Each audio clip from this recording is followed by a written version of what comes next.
Hi learners, once a wise man said that the secret of getting ahead is getting started.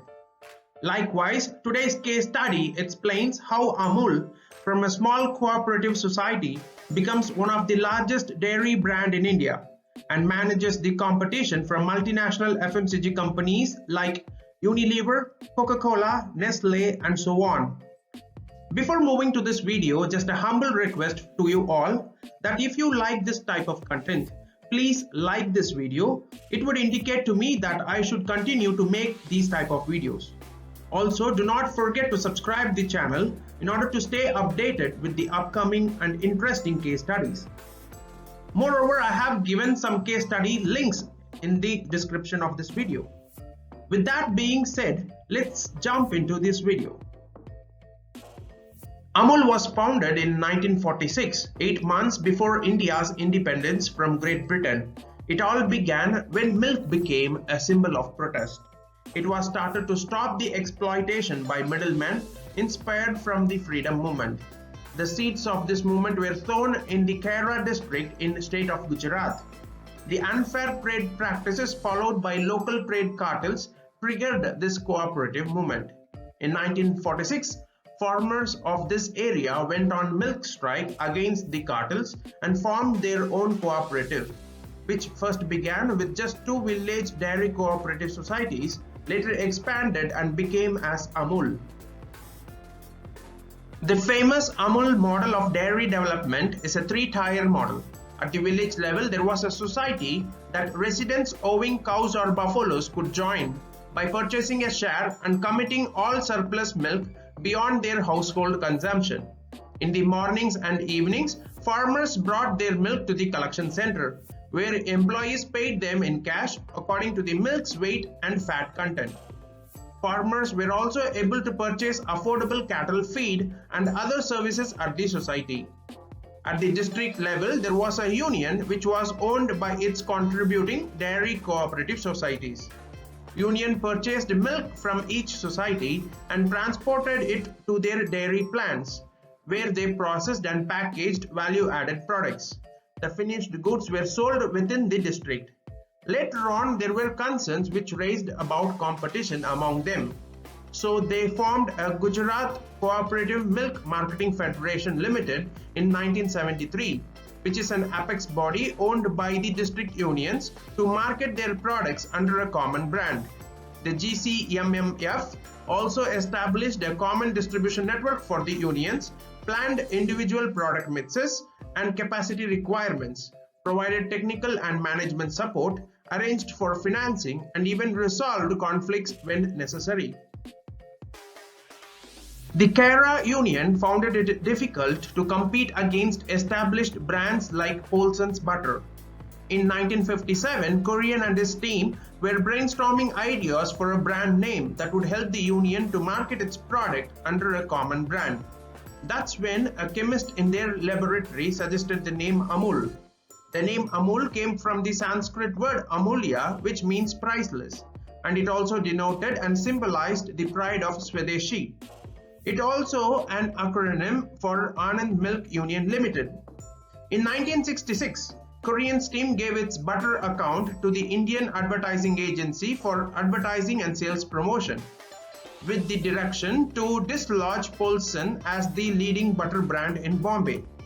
Thus, the Amul Girl, the face of the new brand, was born as a result of this promotion program, with a tagline of utterly butterly delicious.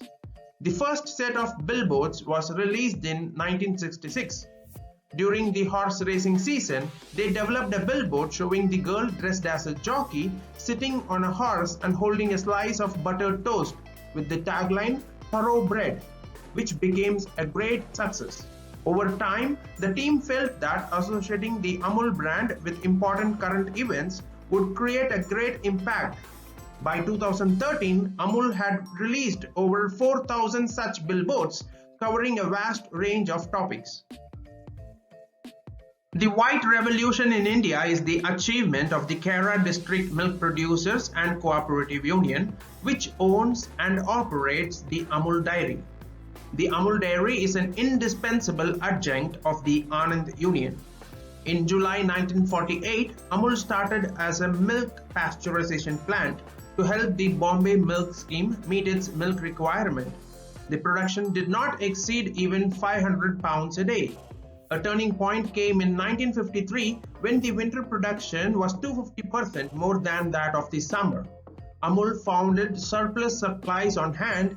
The farmers demanded of the union an assurance to provide them with a year-round market. Such a demand could not have been met unless surplus milk was converted into dairy products. 2 years of planning brought into existence a 50 lakh dairy factory.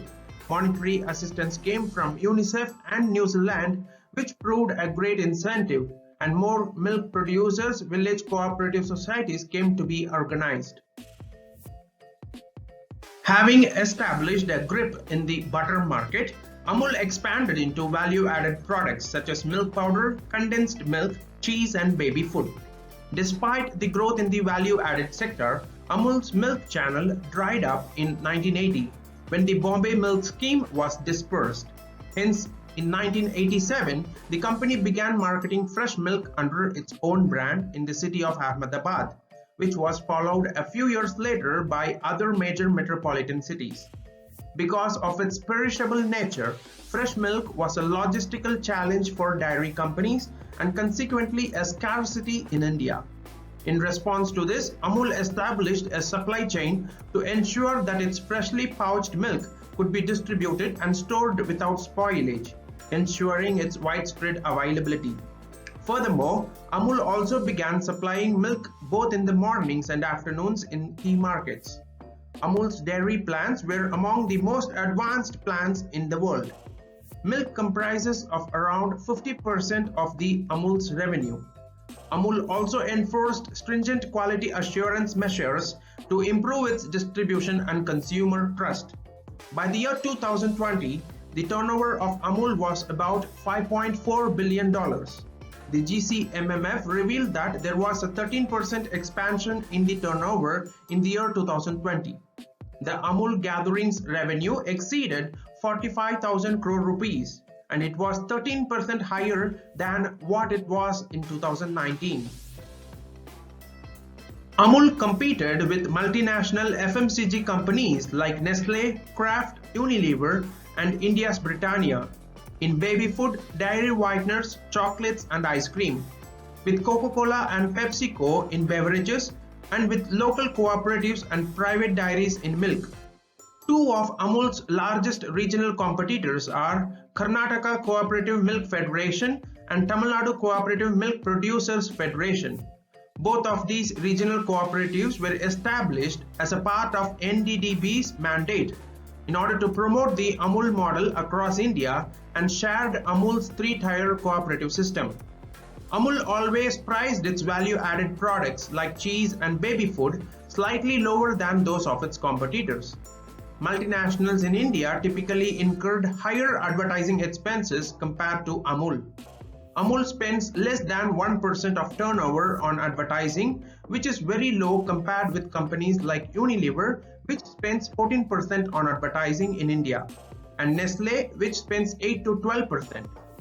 For most product categories, Amul prices served as a benchmark for its competitors. Amul also used its scale in distribution and procurement to keep its prices low and its competitors at bay. It is said that no player apart from Amul had managed to generate sufficient volumes to compete profitably in the market for butter.